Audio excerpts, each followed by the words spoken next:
Hello, everybody, and welcome to the very first episode of LawSplained Simply, a channel designed for you to educate you on issues related to the law and help you and empower you to take hold of legal issues and assist you in events where you have a dispute and you don't know what to do.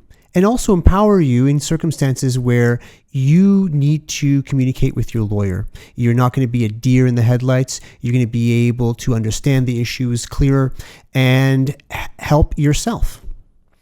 My name is Ruzba Hosseini, and I am a partner at Cambridge LLP in Toronto, Ontario, Canada. I'm a litigation lawyer, and I've been a litigation lawyer for 15 years. So I've learned a thing or two about the law, which I hope to share with you. And what better place to start the very first episode than to discuss the first beginning steps of the relationship between a lawyer and a client. So we're going to discuss the initial consultation and retainer agreements and retainer fees so you have a better understanding of what to expect. So let's get to it. Let's talk about the initial consultation. You have a dispute and you want to go to a lawyer to discuss the issues. What do you expect? Well, the first thing is you need to get organized. You need to sit down and write a narrative, the story of exactly what happened, because you're going to want to tell that lawyer what happened, who is involved, and the relevant dates, documents, and events. The lawyer is going to take what you tell him or her and make an assessment. The lawyer will evaluate whether there is a valid legal claim or defense, the potential strengths or weaknesses of your case, legal options, risks, and possible outcomes, and whether litigation is even a good option for you or whether you should try mediation or another route. Now, be forewarned, what you discuss with the lawyer in this initial consultation is not a legal opinion that you should rely on, because the lawyer doesn't have all the facts and hasn't done a fulsome investigation. It's an initial evaluation to determine what steps should come next. You will also discuss the legal process. The lawyer may outline the stages of litigation, the estimated timeline of how long litigation will take, the possible challenges or delays, and what would happen with maybe some of your unused fees if you end up terminating the relationship and there's funds held with a lawyer, which we will discuss shortly. You will discuss fees and costs, hopefully. And the lawyer will explain, for example, their billing structure, the estimate of the possible fees. Now, here's the thing. Any discussion about the fees is not a quote, unless the lawyer tells you up front that it is. Typically, the estimate is just that, an estimate, which may change over time depending on what happens in the litigation. And finally, what you may discuss and what you should discuss is what other costs may arise. So, for example, you may discuss court fees, expert witness costs, process server fees, or other costs that may arise that are incidental to the litigation. Finally, the lawyer should conduct a conflict search. The lawyer will take your name and the names of all the other parties. The lawyer will run that through their databases and determine whether or not they can ethically represent you. Everything you discuss with the lawyer is confidential. So you shouldn't feel hesitant to discuss your matter with the lawyer. Everything you say remains confidential, notwithstanding the fact that you may not hire that lawyer in the future. Let's talk about retainer options. The first and most common retainer option is the hourly fee retainer, where you pay an amount upfront to the lawyer for the lawyer to hold and then use as the matter progresses. The retainer funds that you pay are held in trust by the lawyer or the law firm and then drawn down as work is done. In this scenario, the lawyer is billing hourly, and so the lawyer tracks his or her time as work is done.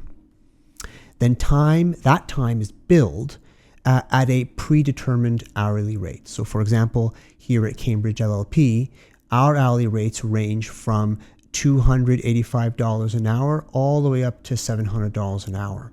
And of course, what should happen is your file should be paired with a lawyer whose hourly rate is sensible for the issues in dispute and for the file that you're giving them. So if the dispute, for example, is over $30,000, it may be overkill to put a lawyer that's $700 an hour on the file. So that's a discussion that you should have with the lawyer and law firm as well. And once those retainer funds are provided and then drawn down, at some point that law firm may come to you or the lawyer may come to you and ask you to replenish those funds in trust. And as we discussed earlier, once the retainer agreement with the lawyer is terminated, maybe because the litigation has ended or you choose to go elsewhere, then any unused fees may be returned to you. This is something that should be in the retainer agreement, and it's a discussion that you should have with your lawyer at the initial consultation. Another type of fee arrangement is the contingency fee. Contingency fees mean that you don't pay the lawyer upfront for their legal fees. The lawyer takes the risk of the case not succeeding. Payment only occurs to the lawyer upon success, or if the lawyer settles your case and money is received as a result. If you lose, then the lawyer doesn't get paid, but you don't get paid either. And the fee in a contingency fee arrangement is based on a percentage of what's collected. Typically, that could be between 25 to 40%. Again, that must be in the retainer agreement that you sign with the law firm. So this is an issue that you should discuss with the lawyer at the initial consultation. Some fees may not be included in the contingency fee relationship, and therefore you may be responsible for paying them. So this is really crucial. You should have a discussion with the lawyer upfront at the initial consultation to determine what fees the lawyer will be in charge of paying and what fees you will be responsible for. In some circumstances, you may be responsible for paying things like court costs, witness fees or expert witness fees, maybe court reporter costs. So you need to have this discussion with your lawyer, with your potential lawyer upfront at the initial consultation. Finally, another option that you have or you may have, depending on the lawyer that you have a consult with, is you may be able to unbundle your services with that lawyer and law firm. So what does it mean to unbundle your services? Well, it means that you and the lawyer will agree ahead of time on what tasks the lawyer will do for you and charge you for, as opposed to the lawyer taking on the entire case from start to finish and billing you for that. So for example, the lawyer may give legal advice on strategy, draft court documents for you, or represent you at certain hearings, not all of them, okay? Why would you want to do this? Why would you do this? Well, it's cost effective. You're not retaining the lawyer to do everything from start to finish. You're taking control of your own litigation and deciding when the lawyer should be involved. And the lawyer will bill you for that time, so it becomes more cost effective. And having that control, you're then able to limit the lawyer's involvement and take control over the costs so that you have a better idea of what the costs may be in the future. Thank you very much for joining me on this very first episode of LawSplained Simply. I'm very excited to be joining you at least once per month, maybe twice per month, we'll see. And if you like this show, please subscribe, like, comment, and we'll see you on the next episodes. Thank you. Bye-bye.